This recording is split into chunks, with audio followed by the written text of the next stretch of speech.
Hey guys, we're back with the Screen Team. I'm Chris, being joined by one of the original members of the Screen Team, Michael Hibbler, and we're getting ready to review a Disney animated film. Go figure, two 30-plus-year-olds talking about a cartoon. Hope you can enjoy this review, man. It's a legendary movie. Throw that in. It is a legendary movie. We're talking about Sword and the Stone. This was produced and made by Walt Disney Pictures during one of my favorite periods of Disney. You know, when you had Absolutely. like Sleeping Beauty, and you had Sword in the Stone and Robin Hood and 101 Dalmatians. That's when Disney ultimately, its empire was completely beginning. That's when Disneyland came out. Sure. That's the whole empire was the 1950s, 60s area. At its way, at its I don't want to say strongest, because obviously now, I mean, it's just a colossal giant. But I mean, even I saw a documentary. I didn't mean to cut you off, but like, you know, a lot of people think that like the Snow White and the Cinderellas and the Pinocchios and the Fantasias, Walt Disney was losing money on some of those. So those movies obviously helped build some success, but it didn't put them in the juggernaut position. It was the imagination that people could recall with the Disney name that those movies really captured. Yeah. But financially, it was more of the lighthearted in a way, you know, the movies. But which they got brilliant.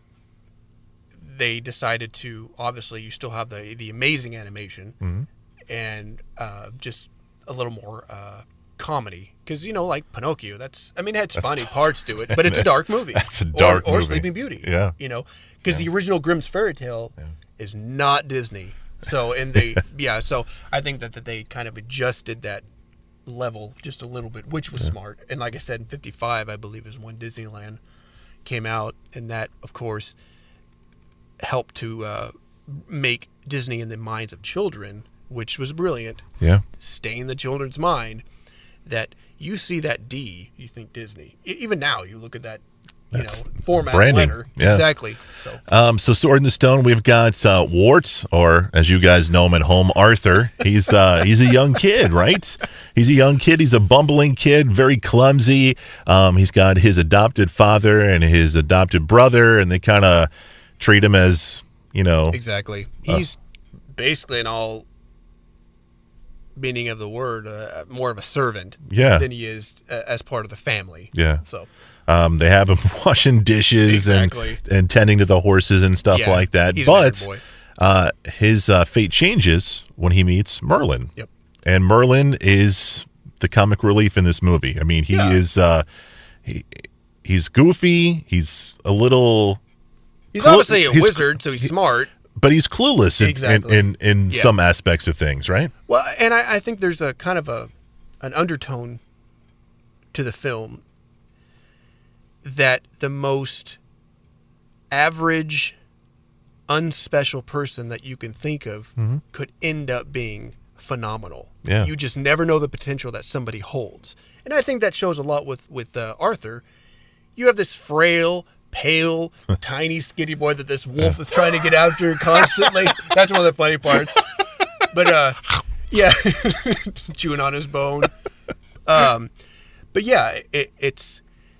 Most of you have probably seen this movie, and if not, you really should, because probably this is one of my top 3 favorite Disney movies. Yeah. It's phenomenal. It's funny. The animation, which... I want to, if you don't mind, just step just a little bit back and talk about animation. For some of you that have heard the phrase or words frame per second, animation commonly is filmed in 12 frames per second. Okay. Which means you have to draw 12 pictures for 1 second of footage. I can't even draw one picture, Michael. And then multiply that. Now, if you want to go 24 frames per second, now multiply that by an hour-and-a-half movie plus the stuff that they edit out. Yeah. Tens and tens and tens of thousands of drawings for these beautifully animated shows that are so hysterical, and they've got such great voice actors behind them. It's Disney to a T. You know what I always found interesting is, what you just described is hard when you're animating one character. What I've always found crazy was if you have like 10 people behind the one character dancing in unison, you got to do all those people too. Well, what it is it's an assembly line. They don't have one artist doing it all. They have artists who do the background, do that, they move it on. The next artist will do the basic outline, they move it on. The next artist will do the color, they move. It's a single line. That's what speeds up the process. Gotcha. So basically, like computer animation now, it's about layering. That background is layer 1.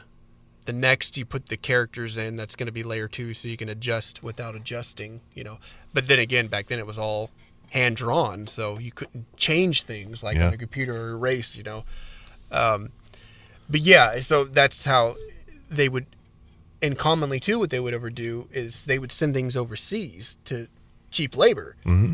To have the Koreans or whoever, good artists there, color and background, while their guys here can work on other things. Oh, wow. I didn't know that. Yeah, and that's commonly, especially with animation in the 70s and 80s, that was a bigger thing, because you even see the credits of The Simpsons, like Korean cast and stuff like that. So I always enjoyed the parts where Merlin changes Arthur into an animal, whether it's a fish or a bird or, a squirrel. When they fall in love, with the blue squirrels or whatever. Oh, yeah, that's awesome. Exactly, man. But my favorite scene is when they have the wizard's duel with Madman Mim, right? Mim, yeah. Mad Mim. And, you got that, she's just disgusting looking and evil, and she's like... She's an ugly witch. Yeah. She's like, do you want to have a wizard's duel? And he's like, now, Mim. But the different characters that each of them create for this duel, it's obviously very Disney. I mean, there's no blood. They're not like trying to hack each other's heads off, but they are trying to duel to the death in a way, even though obviously Merlin isn't that way. But her being the witch, she kind of sets the rules at first, but then kind of cheats at the end, and so she could win. But now, Mim, you said no dragons. Did I say no purple dragons? Yeah. But what about the songs in this film? Are they memorable? Absolutely. Even to me, like the very beginning part of the movie, I absolutely love when you have the typical opening of the storybook. Yeah. To that lute playing with the singer singing about the days of old, which was true. Yeah. It's obviously fiction. King Arthur and the Round Table, that's based upon myth. But, you have the story being told of what's happened. Basically England went without a time without a king, and that this legend came that whoever could pull the sword from the stone was ordained by God to be the next king. So that song, was, to me, plays in my head once in a while. But of course, the songs that Merlin's to and fro, stop and go. Yeah, of course, those are songs that kids are absolutely going to remember, deliberately done. Obviously, it's not going to be anything, too catchy or excuse me, too tricky, but it's very catchy. Sure. So, absolutely.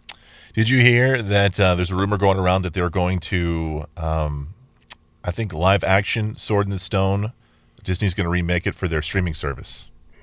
Are you interested in that, Michael? Not at all. All right. Quit trying to rebuild the Roman Colosseum. It's art. Leave it alone. Do something else. I guess you're not going to be getting the Disney streaming service then on that one. The new DuckTales.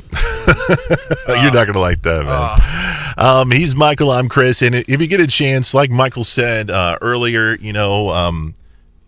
you've most likely seen Sword in the Stone, but give it a revisit. You might. Absolutely. It's in my collection. I watch it regularly. You might. It might bring you back in time a little bit. It's nothing to be ashamed of to be an adult.